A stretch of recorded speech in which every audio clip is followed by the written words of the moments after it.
喺呢個瞬息萬變嘅世界，實在有太多意想唔到嘅事情，為生活添上驚同喜。就等我哋一齊睇下 ESSA 安盛智活系列自主儲蓄計劃嘅自主6部曲，點樣幫你去應對人生唔同階段嘅轉變。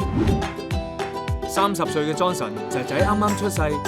作為一個積極為小朋友籌劃將來嘅爸爸，Johnson 決定投保 ESSA 安盛智活系列自主儲蓄計劃，為仔仔日後喺海外升學做好準備。智活自主集人壽保障，可更換被保人及儲蓄於一身，仲特別加入增值戶口同靈活戶口嘅雙重戶口設計，等客戶可以喺財富增值同現金流動性之間取得平衡，全面掌握財富。Johnson 係保單持有人，而仔仔 Sam 係保單被保人。Johnson 選擇咗年繳保費$9000，保費繳付年期12年，保單累積期18年嘅計劃，作為最合適自己嘅儲蓄方案。喺累積期內 ，Johnson 一家生活悠遊自在，無需擔心市場波動而影響儲蓄回報，全因智活自主嘅保證現金價值，同埋最快喺保費繳付年期完結後2年就會保證回本，即係保單嘅保證現金價值係已繳保費總額嘅100%。呢個咁有效嘅安全網，令 Johnson 無懼人生變幻，輕鬆向儲蓄目標邁進。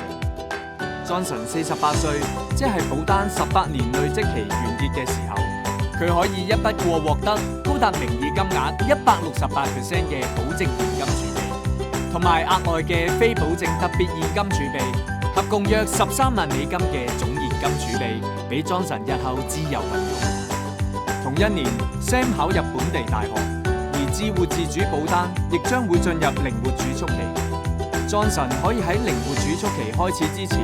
按照當時同埋預期嘅理財目標，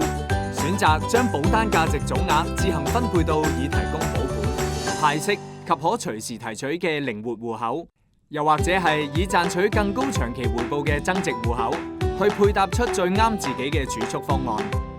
由於仔仔唔使去外國升學，學費支出比預期大幅減少。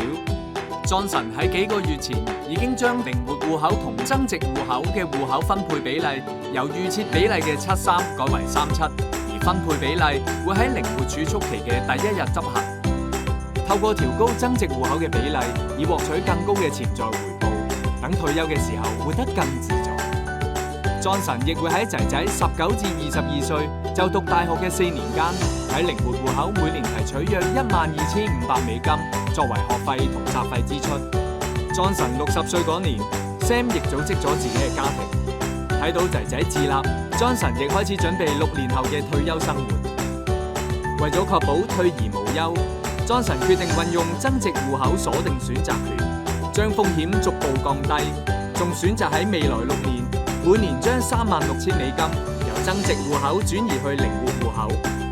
Johnson 響66歲退休時，決定喺嚟緊20年，善用靈活戶口可以提取部分儲蓄而唔使退保嘅特點，加埋靈活戶口每年派發嘅非保證利息，輕鬆咁自製年金，每年提取15000美金作為生活費。